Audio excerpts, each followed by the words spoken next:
Hello everyone, welcome to Easy Engineering. I, Professor Khwaja Abul Faiz, welcomes you at this digital learning platform. आज हम लोग heat treatment का next topic normalising process study करेंगे। Normalising process के M, objective या ambition या फिर उसकी वजह क्या है, रीज़न क्या है, ये स्टडी करने के बाद हम लोग इसका पूरा procedure step by step study करेंगे। उसके अलावा एग्ज़ाम में इसके ऊपर किस तरह के क्वेश्चन आते हैं या फिर ऑब्जेक्टिव क्वेश्चन इसके ऊपर किस तरह के आ सकते हैं, ये भी हम लोग आज के सेशन में स्टडी करेंगे। Before starting our today's session, let's have a look on content slide. आज के सेशन में हम लोग objectives of normalising process study करेंगे। मीन्स हम लोग जानेंगे कि क्यों हमें नॉर्मलाइजिंग प्रोसेस परफॉर्म करना पड़ती है, उसकी रिक्वायरमेंट्स या फिर उसके अचीवमेंट्स क्या क्या है, किस वजह से हम लोग नॉर्मलाइजिंग प्रोसेस परफॉर्म करते हैं। उसके बाद हम लोग देखेंगे कि टोटल प्रोसीजर क्या होती है, कौन कौन से स्टेप्स हमें फॉलो करने होते हैं। उसके अलावा सब्सक्राइब टू दिस चैनल, जहां आपको इंजीनियरिंग के टॉपिक के एक्सप्लेनेशन मिलते हैं। उसके अलावा नोट्स भी प्रोवाइड किए जाते हैं जो कि पीपीटी के फॉर्म में अवेलेबल है। ठीक है, जो पीपीटीज होती है उसे आप थेरोटिकल एग्जाम के अंदर डायरेक्टली अप्लाई कर सकते हो, एज एन आंसर यूज कर सकते हो, जो कि नोट्स के फॉर्म में है। ठीक है, इसके अलावा एक कॉम्प्लीमेंट्री टेस्ट होती है जो कि एमसीक्यू टाइप होती है, जो हमारे इस वीडियो के ऊपर बेस होती है, जो कि जिसकी लिंक डिस्क्रिप्शन बॉक्स में दी हुई है और जो एकदम फ्री ऑफ कॉस्ट है। So go and try it.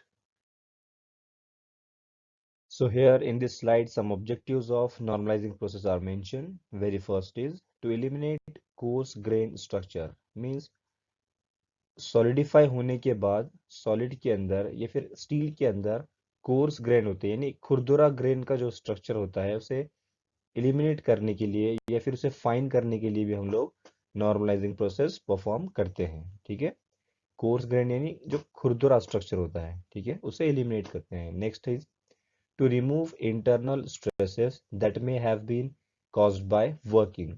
Working means it may be cold working or hot working, या फिर ऐसा भी हो सकता है कि हमने इस वर्किंग के अंदर पहले हार्डनिंग की हुई हो या कोई और दूसरा हीट ट्रीटमेंट प्रोसेस किया हुआ हो, या फिर जनरली फोर्जिंग का ट्रीटमेंट किया हुआ हो, फोर्जिंग की वर्किंग की हुई हो, या फिर हॉट वर्किंग हो या कोल्ड वर्किंग हो।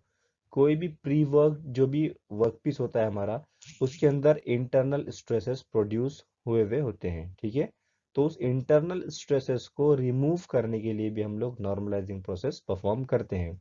अब इस इंटरनल स्ट्रेस को हमें रिमूव किस लिए करना है ये जानना भी ज़रूरी है। अगर किसी भी पार्ट के अंदर या फिर किसी भी ऑब्जेक्ट के अंदर या फिर किसी भी वर्क पीस के अंदर इंटरनल स्ट्रेसेस मौजूद होंगे, तो वो डिजायर्डली वर्क नहीं कर पाएगा या फिर ड्यूरिंग वर्किंग वो फेलियर होने के चांसेस ज़्यादा होते हैं। इसीलिए हमें उसके इंटरनल स्ट्रेसेस को रिमूव करने की ज़रूरत होती है, जो हम नॉर्मलाइजिंग प्रोसेस के अंदर कर सकते हैं। ठीक है, next point is to improve the mechanical properties of steel. Okay, mechanical properties like ductility, malleability, softness, strength etcetera, इस तरह की जो प्रॉपर्टीज होते हैं जो रिक्वायर्ड होते हैं हमें अकॉर्डिंग टू एप्लीकेशन, वो हम लोग इम्प्रूव कर सकते हैं। अभी प्रॉपर्टीज के रिगार्डिंग नेक्स्ट पॉइंट है to increase the strength of medium carbon steel to a certain extent in comparison with annealed steel. Means अगर कोई स्टील है, स्टील का कंपोनेंट है, उसे हम लोगों ने एनलिंग प्रोसेस किया हुआ है। अब ये एनल्ड जो लिखा हुआ है, it is nothing but heat treatment process, ये भी एक हीट ट्रीटमेंट प्रोसेस का टाइप है, एनलिंग। अगर कोई वर्क पीस या फिर मीडियम कार्बन स्टील का वर्क पीस हम लोगों ने एनलिंग किया हुआ है, तो उसकी जो स्ट्रेंथ होगी वो कम होगी as compare to normalising process के। मतलब कोई दो कंपोनेंट है जो कि मीडियम कार्बन स्टील से बने हुए हैं, एक पे हम लोगों ने एनलिंग किया हुआ है और एक पे नॉर्मलाइजिंग किया हुआ है। तो नॉर्मलाइजिंग जिस कंपोनेंट पे किया हुआ होगा उसकी स्ट्रेंथ ज़्यादा होगी। ठीक है, और एनलिंग किए हुए जो मीडियम कार्बन स्टील के जो कंपोनेंट है उसकी स्ट्रेंथ कम होगी कंपैरेटिवली। ठीक है, next point is to improve the machinability of low carbon steel. Low carbon steel already soft होता है, उसकी मशीनेबिलिटी को और बढ़ाने के लिए भी हम लोग नॉर्मलाइजिंग प्रोसेस परफॉर्म करते हैं। Next is to improve the structure of weld. कोई भी कंपोनेंट के अंदर जब भी हम वेल्डिंग करते हैं तो जो बर आते हैं या फिर जो स्ट्रक्चर बनते हैं उसको और फाइन करने के लिए, ठीक है, और इम्प्रूव करने के लिए भी हम लोग नॉर्मलाइजिंग प्रोसेस परफॉर्म करते हैं। Normalizing is frequently applied as a final heat treatment for items which are to be operate at relatively high stress. Means कोई भी कंपोनेंट है, अगर वो हाई स्ट्रेस के अंदर ऑपरेट करने वाला होगा या फिर हमें उसे हाई स्ट्रेस एप्लीकेशन के अंदर यूज करना है या फिर ऐसा कोई कंपोनेंट जिसके ऊपर ज्यादा स्ट्रेस आने वाला है, तो उस कंपोनेंट को यूज करने से पहले नॉर्मलाइजिंग प्रोसेस करना जरूरी होता है। ठीक है। फॉर एग्जांपल मैंने किसी कंपोनेंट के ऊपर हार्डनिंग की हुई है या फिर हॉट वर्किंग किया हुआ है, मतलब उसको शेप देने के लिए, फॉर्म करने के लिए, या फिर फॉर एग्जांपल फोर्जिंग किया हुआ है, ऐसा कोई भी हम लोगों ने हीट ट्रीटमेंट पहले किया हुआ है या फिर कोई और प्रोसेस किया हुआ है और उस कंपोनेंट को हमें हाई स्ट्रेस के अंदर यूज करना है, तो हमें पहले किए हुए प्रोसेस के बाद नॉर्मलाइजिंग प्रोसेस करके ही उसे एप्लीकेशन में लेना ज़रूरी होता है, अदरवाइज वो फेलियर होने के चांसेस है। फॉर एग्जांपल मैंने कोई फोर्जिंग किया हुआ मटेरियल ले लिया और उसे अगर मैं डायरेक्टली एप्लीकेशन के पॉइंट पे लगा दूं, एप्लीकेशन के अंदर यूज़ कर लूं, तो मे बी पॉसिबल कि उसके अंदर इंटरनल स्ट्रेसेस मौजूद होंगे जिसकी वजह से वो जल्दी टूट जाएगा, जल्दी फेलियर हो जाएगा। अगर मैं उसे नॉर्मलाइजिंग प्रोसेस करके लगाऊंगा तो इंटरनल स्ट्रेसेस रिमूव हो जाएंगे और उसकी लाइफ बढ़ जाएगी, वर्केबिलिटी और बढ़ जाएगी। इसीलिए नॉर्मलाइजिंग प्रोसेस जो अप्लाई किया होता है ये फाइनली हम लोग करते हैं, मतलब एप्लीकेशन में यूज करने से पहले हम लोग नॉर्मलाइजिंग प्रोसेस करते हैं। ठीक है। In this slide, we will see the actual process or step involved in process of normalizing process. Normalizing process में कौन कौन से steps follow किए जाते हैं इस slide में हम लोग देखेंगे।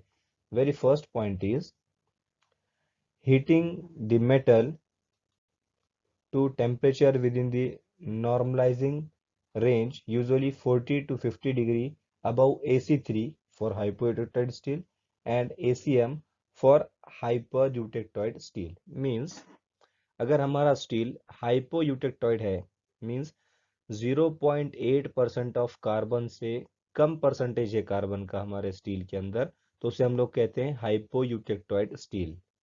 ऐसा स्टील जिसके अंदर 0.8% से कम कार्बन है उसे हम लोग कहते हैं हाइपोयूटेक्टॉइड स्टील। तो उसे हम लोग AC3 लाइन से 40 या 50 डिग्री सेल्सियस ऊपर तक गर्म करेंगे, हीट करेंगे। और अगर हमारा स्टील हाइपर ल्यूटेक्टॉइड स्टील है, मींस हमारे स्टील के अंदर 0.8% से ज़्यादा कार्बन परसेंटेज प्रेजेंट है, तो उसे हम लोग ACM लाइन से 40 या 50 डिग्री सेल्सियस ऊपर तक हीट करेंगे। ये हम लोग नेक्स्ट स्लाइड में देखेंगे डायग्राम के अंदर और एक बार।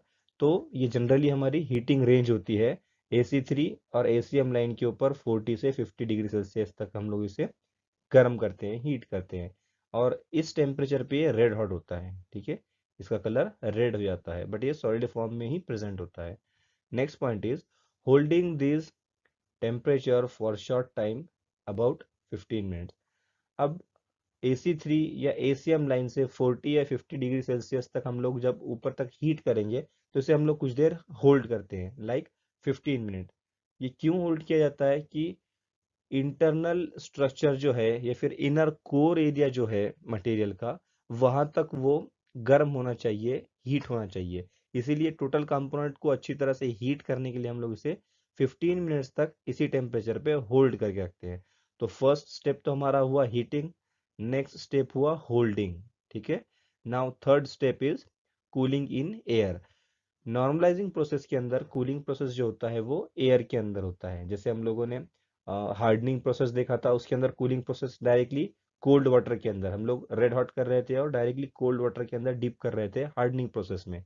बट नॉर्मलाइजिंग प्रोसेस के अंदर कूलिंग प्रोसेस जो होता है वो एयर के अंदर होता है। ठीक है। एटमॉस्फेरिक एयर में होता है। तो फर्स्ट स्टेप क्या था? Heating. Second step holding. Third step cooling. Okay. ये तीन स्टेप इंपॉर्टेंट है नॉर्मलाइजिंग प्रोसेस के। Now next point is normalized steel have higher yield point, tensile strength and impact strength than if they were annealed, but ductility and machinability obtained by normalizing process will be somewhat lower. Means अगर किसी भी steel का हम लोगों ने normalising process किया हुआ है तो उसका yield point, tensile strength, impact strength ज्यादा होगा as compare to annealing process की। ओके। या फिर ऐसा भी हो सकता है कि कोई पार्ट या फिर कोई स्टील हम लोगों ने पहले एनिलिंग प्रोसेस किया हुआ है, उसके बाद हम लोग नॉर्मलाइजिंग प्रोसेस कर परफॉर्म कर रहे हैं उसके ऊपर, तो उसका यील्ड पॉइंट हाई हो जाएगा, स्ट्रेंथ हाई हो जाएगी, इम्पैक्ट स्ट्रेंथ बढ़ जाएगी, बट उसकी डक्टिलिटी और मशीनेबिलिटी कम हो जाएगी। ओके। जैसा हम लोगों ने पिछली स्लाइड में स्टडी किया था कि हाइपोयूटेक्टॉइड स्टील जो है मींस इस लाइन से 0.8% कार्बन तक का ये येलो वाला जोन, अगर इस रेंज में हमारा स्टील है तो उसे हम लोग, ये जो लाइन है ठीक है AC3 लाइन, ये A3 जो लिखा हुआ है it's nothing but AC3 line, तो इस लाइन के 40 या 50 डिग्री सेल्सियस अबव तक यानी इस रेंज तक हम लोग उसे गर्म करेंगे। अगर हमारा स्टील हाइपर यूटेक्टॉइड स्टील है तो उसे हम लोग ACM लाइन के 40 या 50 डिग्री सेल्सियस के ऊपर तक हीट करेंगे और उसे फिर 15 मिनट तक होल्ड करेंगे और उसके बाद हम लोग उसे कूल करेंगे एयर के अंदर। ओके। तो ये जो जोन है हमारा, ठीक है, येलो जोन को हम लोग हीट करके रेड जोन के अंदर लेके आते हैं। ठीक है, तो टोटल मटेरियल हमारा रेड हॉट हो जाता है। 15 मिनट तक हम लोग इसलिए होल्ड करते हैं कि उसका इनर कोर भी अच्छी तरह से हीट हो जाए। ठीक है, तो ये जो रेंज है ये होती है heating range of normalising process. इसके अलावा और एक डायग्राम में हम लोग इसे स्टडी करेंगे अच्छी तरह से, जिसके अंदर आपको और आइडिया क्लियर हो जाएगा। In this diagram, we can see the actual range of normalizing process. इस डायग्राम के अंदर ये जो ब्लैकिश एरिया या फिर ब्लैक शेड दिख रहा है, it is nothing but the heating zone of normalising process. यहाँ पे है हमारा 0.8% कार्बन। 0.8% कार्बन के लेफ्ट साइड में जो भी कार्बन प्रेजेंट होगा या फिर जो भी स्टील प्रेजेंट होगा उसे हम कहेंगे हाइपोयूटेक्टॉइड स्टील। और 0.8% कार्बन के राइट साइड में जो भी स्टील प्रेजेंट होगा उसे हम लोग कहेंगे हाइपर यूटेक्टॉइड स्टील। ओके। तो हाइपोयूटेक्टॉइड हो या फिर हाइपर यूटेक्टॉइड हो, इसे हम लोग इस रेंज तक हीट करेंगे। ठीक है, ये जो लाइन है हमारी बेस लाइन, ये है ACM लाइन। ठीक है, इसके भी 40-50 डिग्री सेल्सियस अबव तक या फिर इस रेंज तक हमें गर्म करना होता है। और ये जो है हमारी AC3 line, see here AC3 line, इसकी भी 40-50 डिग्री सेल्सियस अबव तक हम लोग इसे हीट करते हैं। ठीक है, तो ये जो ब्लैक कलर का शेड है, ब्लैक कलर का एरिया है, it shows the heating zone of normalising process. ये जो दूसरा है ये एनेलिंग वगैरह का है या फिर हार्डनिंग का है, जो हम लोग दूसरे वीडियोस में देख चुके हैं। ठीक है, आज के वीडियो में जो हम लोग प्रोसेस देख रहे हैं वो है नॉर्मलाइजिंग प्रोसेस, जिसका ये हीटिंग एरिया है। ठीक है, तो इस एरिया के अंदर तक, इस रेंज तक हम लोग उसे हीट करते हैं, फिर इसी जोन में 15 मिनट्स तक होल्ड करते हैं और उसके बाद कूलिंग इन एयर, मतलब उसे एयर में कूल किया जाता है। एक और बात ध्यान में रखें कि जैसे हार्डनिंग में हम लोगों ने रेड हॉट किया था, इस रेंज तक मटेरियल को गर्म किया था और उसके बाद डायरेक्टली पानी के अंदर उसे क्विंच कर दिया था। ठीक है, पानी के अंदर डिप करके उसका कूलिंग प्रोसेस किया था, तो उस कूलिंग प्रोसेस में टाइम रिक्वायरमेंट बहुत कम होती है। ठीक है, और उसके अंदर जो ट्रांसफॉर्मेशन है वो बहुत ही सडन हो जाता है। मीन्स यहाँ पे जो स्ट्रक्चर बनता है वो होता है FCC। ठीक है, FCC क्रिस्टल स्ट्रक्चर होता है। और जैसे हम लोग हार्डनिंग प्रोसेस के अंदर सडनली कूल करेंगे तो वो हो जाएगा BCT, मार्टेनसाइट बन जाता है। बट यहाँ पे FCC से स्लो कूलिंग हो रही है, एयर के अंदर स्लो कूलिंग हो रही है, टाइम ज्यादा लग रहा है, तो ट्रांसफॉर्मेशन भी स्लो स्लो ही होगा। ठीक है, तो मार्टेनसाइट नहीं मिलेगा। ओके, मीन्स नॉर्मलाइजिंग प्रोसेस करने के बाद हमारे मटेरियल का हार्डनेस हार्डनिंग प्रोसेस के उतना नहीं मिलता। ठीक है, हार्डनेस कम होता है कंपैरेटिवली। तो यहाँ पे कूलिंग जो होगी एयर के अंदर होगी, एटमॉस्फेरिक एयर में होगी, तो टाइम ज्यादा लगेगा। ओके।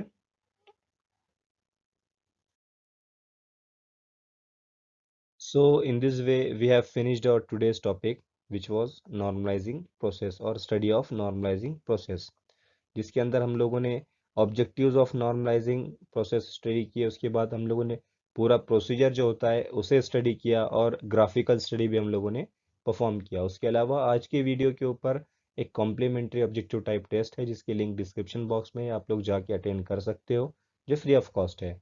उसके अलावा किसी को भी कोई भी प्रॉब्लम रही हो, कोई पॉइंट नहीं समझा हो, कोई टॉपिक नहीं समझा हो, तो वो कमेंट सेक्शन में अपना क्वेश्चन लिख के पूछ सकता है। So thank you. Thanks for watching.